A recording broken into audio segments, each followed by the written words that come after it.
Here we are driving a Subaru Crosstrek. This was a rental, and I have been driving it now for a while.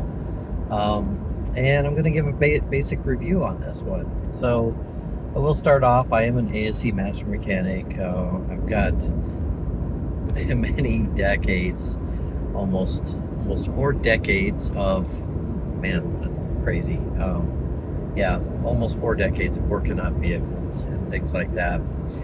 So anyway, I'm gonna give a basic review on this Crosstrek and give you my basic opinion on it. Some of the features, some of the things I like, some of the things I don't like, and overall there's not much I don't like about this car. I did a review on a Chevy Sonic, and there was a lot of things that I didn't like about the car, and I wouldn't buy that car. Was not impressed with it.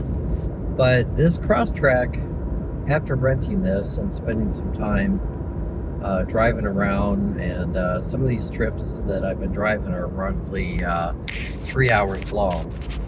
So anyway, that's what I'm doing here. I'm gonna go do a little bit of a review on this thing and give you my basic opinion about what I think of the Crosstrek. It gets really good gas mileage. So it's getting between 25 and 35 miles per gallon. That's definitely a plus, and today gas prices are, rapidly changing all the time, so you just never know what you're going to get. Performance, it's got that variable transmission, so it's got the VCT transmission, and I don't know, it's kind of driving unresponsively. Like, you stomp on it and it's like, whoa, and it gets going. So that is one of the drawbacks of this particular vehicle. Here, I can hold this better. But anyway, we're going to go ahead and look down the dash here. So looking at the dash, we've got our display here, and right now it's on mapping. So the sync works pretty good with the vehicle. You have to actually press the Android Auto button, and you have to do a little bit of stuff to get your vehicle to sync to it. And once it syncs, it does pretty good. I don't like that when you try to adjust the radio station, you can see there's no radio station displayed. So if you're on mapping or something like that, unless you want to sit there and you have to go to home, and then you still don't see a radio station, and then you have to hit radio, and then you can see the radio station. Okay, so that's kind of annoying. A lot of cars will put the radio station here or on the dash or somewhere else, and that way if you want to make a change, you're not over here fiddling with buttons. So that's one of the things about it. It does give you, right here, you have the engine auto start stop thing that it has. You can also go into settings here, and it's not super easy. Like, Ford gives you a physical button to turn off the display at night, and this does not. You have to go into the settings menu, and once you go into the settings menu, you can go ahead and turn off that center display if you're driving at night and you don't want it blinding you and stuff. I don't like the fact that if you come up to some place and you turn off the button for the engine, and you turn it off and you're still sitting in the car, this display goes full bright. I mean 100% bright white, and everything. So it goes full bright and completely like blinds you. So that's fairly annoying. This Android Auto button down on the bottom, that is how you link it to your phone. So my phone is linked to Maps right now. So if I come over here and I hit Android Auto, I'm going to go ahead and it should bring up the map. So pretty easy.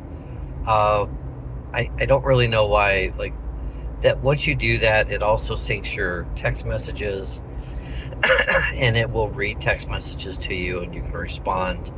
Um, so that's a pretty good feature. You can take calls through the car. The calls are clear and crisp. You can make phone calls. Piece of cake. Yeah.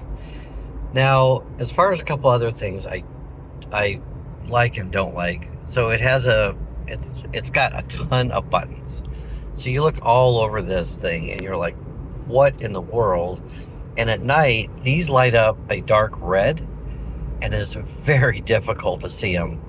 Most auto manufacturers use like a greenish color because that's better for the eyes to see.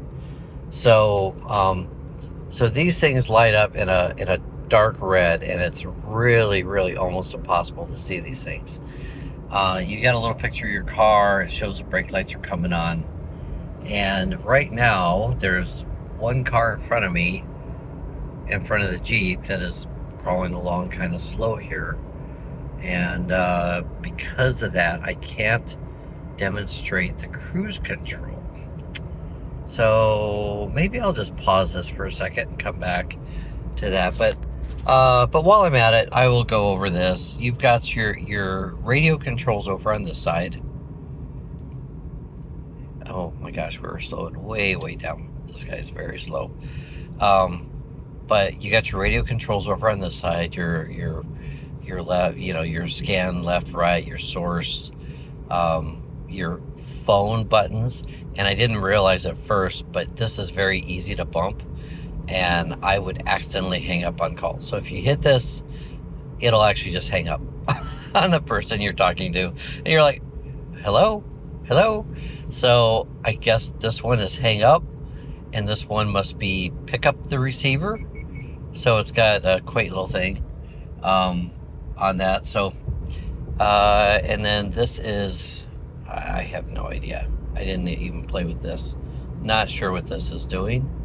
Over here on this side are some of your vehicle controls. So the top right, and that's very hard to tell unless you, even there you can see the speedometer and a picture of a car with an arrow.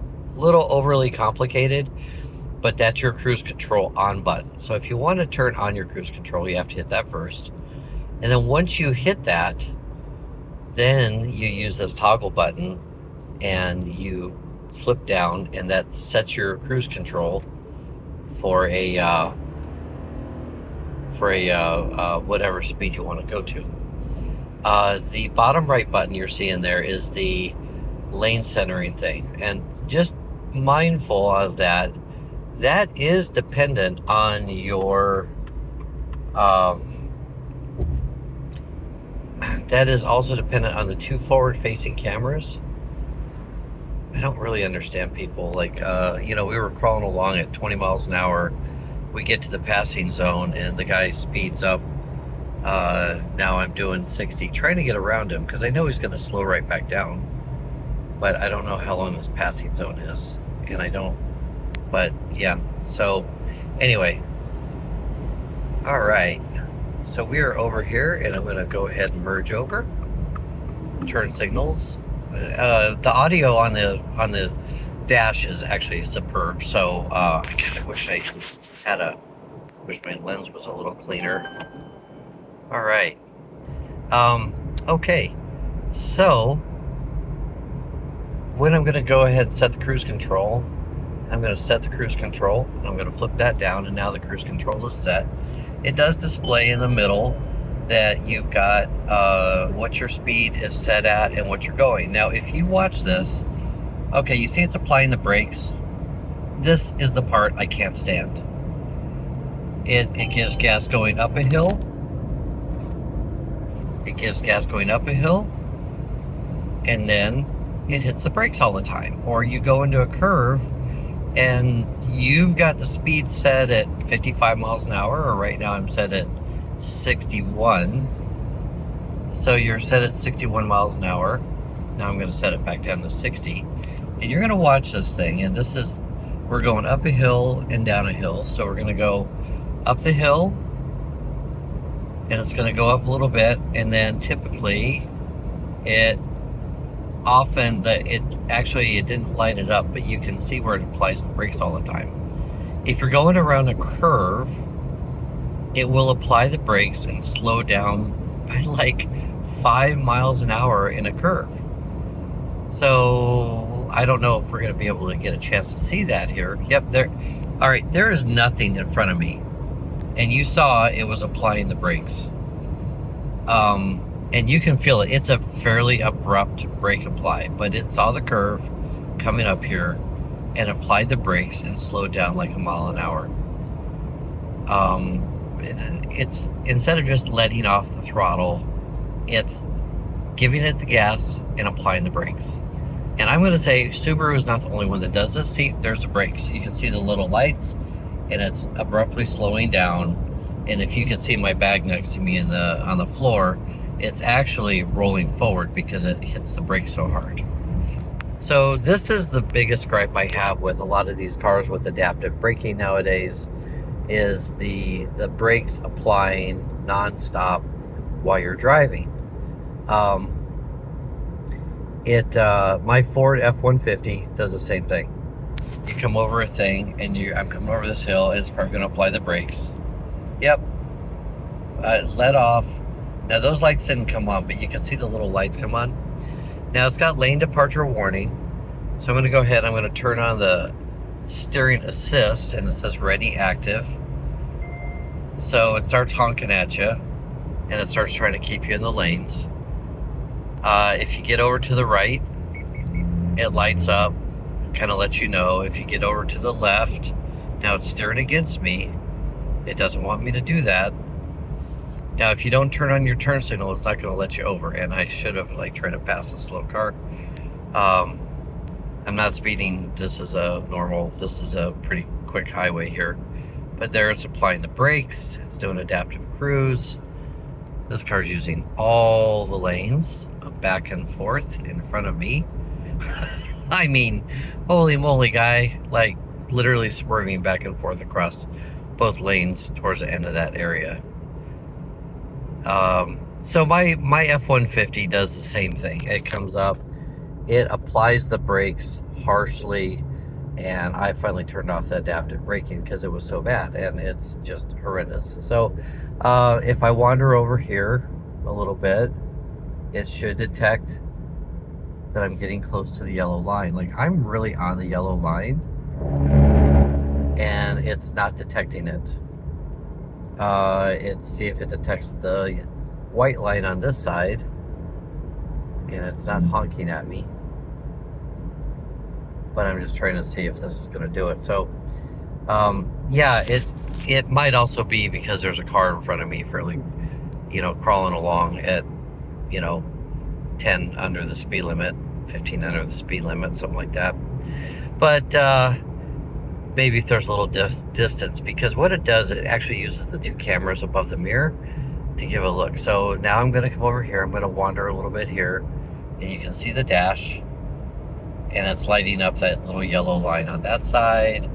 And I'm going to cut over here, and usually it honks at you, so I'm not really sure why it has stopped barking at me. So anyway, my overall review on a Subaru Crosstrek, would I buy one of these vehicles? Yes, I like it. I like it a lot.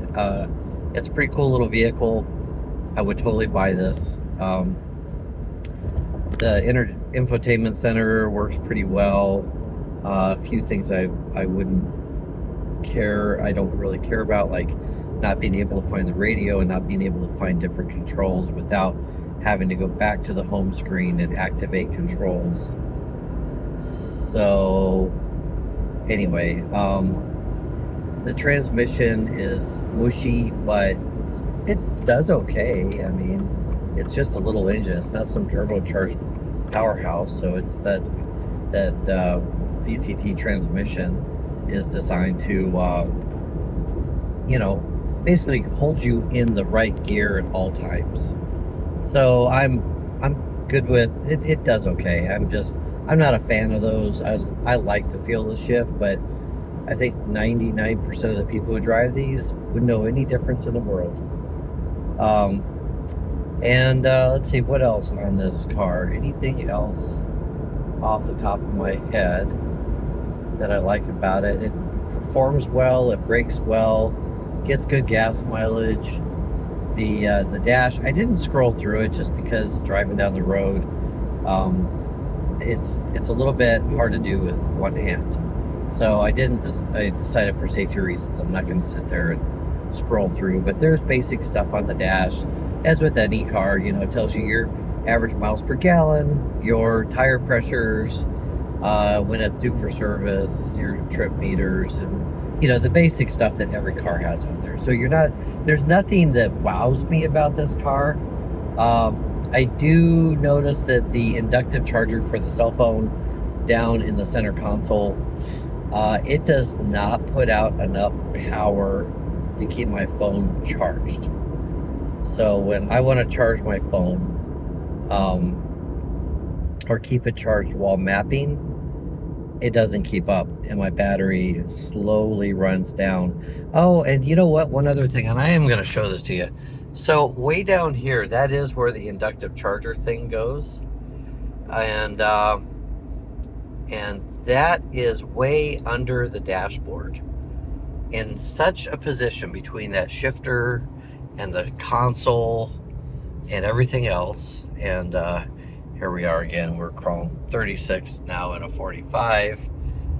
Some people are just cruising along today at a nice leisurely speed, but down here is too far to get satellite information. Oh my gosh. We are now down to 20-ish and slowing in a 45. So anyway, but down here, that is not, that doesn't pick up any satellite signals. So when I have my phone down there, and even the radio signals when I'm trying to talk, however it's tucked in there and the metal and stuff around it, I can't carry on a conversation with someone on the phone unless I lay my phone on the dash. So if I lay my phone on the dash, I can talk to someone using the hands-free, which works great.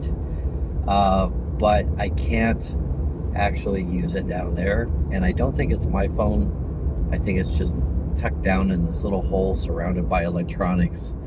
And also if I have it down there, I get very minimal satellite tracking and things like that. So I think that might be something that they could look at as far as their their stuff. So overall score on a Subaru Crosstrek, I'm gonna give this a Doug score. Oh, trademark that, right? No, Jeff score. Anyway, no, I'm just gonna give it a score of